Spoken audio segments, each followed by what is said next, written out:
There's a house at the edge of the woods. No one talks about it.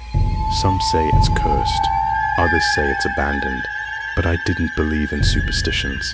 That's what I told myself as I stood before it, staring up at the darkened windows and the overgrown garden that seemed to be strangling the house, inch by inch. The wind howled through the trees, as if urging me to turn back. But curiosity has always been my greatest flaw, and tonight it whispered louder than the wind. I had heard stories about this place, how it was once the home of a family who vanished mysteriously decades ago. The townsfolk avoided the place, shuddering at the thought of what might still linger within, but I didn't listen to their warnings. I stepped forward, my boots crunching the dead leaves beneath me, and pushed open the rusty iron gate. It creaked as it swung open, like a mournful sigh. A shiver ran down my spine. The door to the house was ajar, as if someone had been expecting me.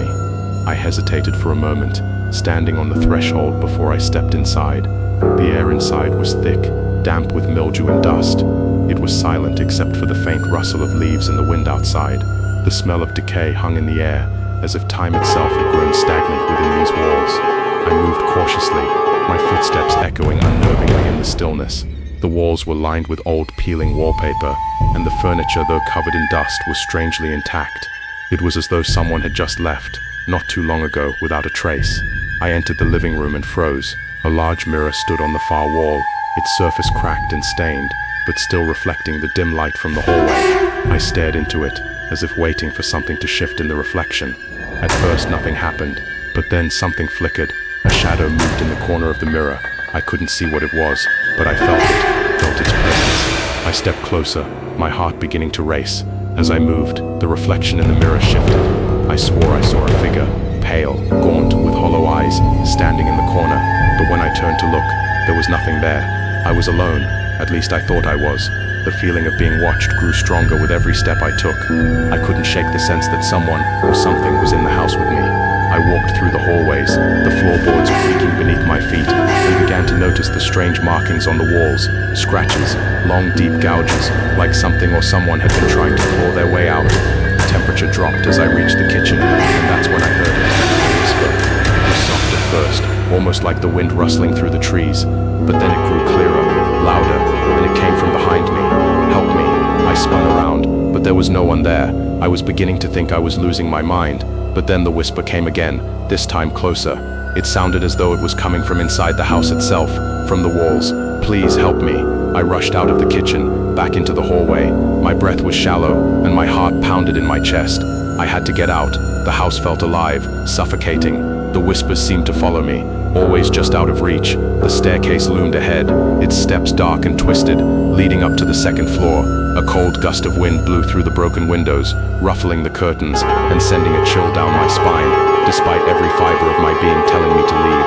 I found myself climbing the stairs. Each step creaked under my weight, and the air grew colder as I ascended.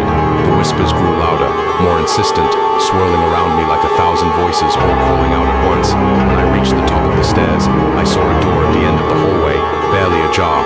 The door had a faded gold doorknob, and it seemed to beckon me closer. I tried to shake off the feeling of dread, but I couldn't. Something was waiting for me behind that door. I approached cautiously, my hand trembling as I reached for the doorknob. Just as my fingers brushed against the cool metal, I heard a loud bang from behind me, followed by the sound of something heavy hitting the floor. I spun around, but there was nothing there. I was on edge, my nerves frayed, but I couldn't leave now, not when the door was right there. I turned the doorknob, pushing the door open slowly. The room inside was small, its walls lined with shelves that held dusty old books and strange artifacts. But it was the center of the room that caught my attention. A large antique mirror, framed in ornate gold, stood in front of me. Unlike the other mirrors in the house, this one was pristine. It glowed faintly in the dim light, as if beckoning me closer. I approached the mirror, drawn to it like a moth to a flame. As I looked into it, the reflection was the same as before, or so I thought. But then something shifted. In the reflection, I saw a figure standing behind me.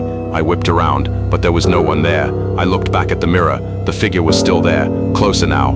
It was a woman, her face pale and hollow, her eyes empty voids of darkness. She reached out toward me, her fingers trembling, her lips parted, and though no sound came from her mouth, I knew what she was saying. "Help me."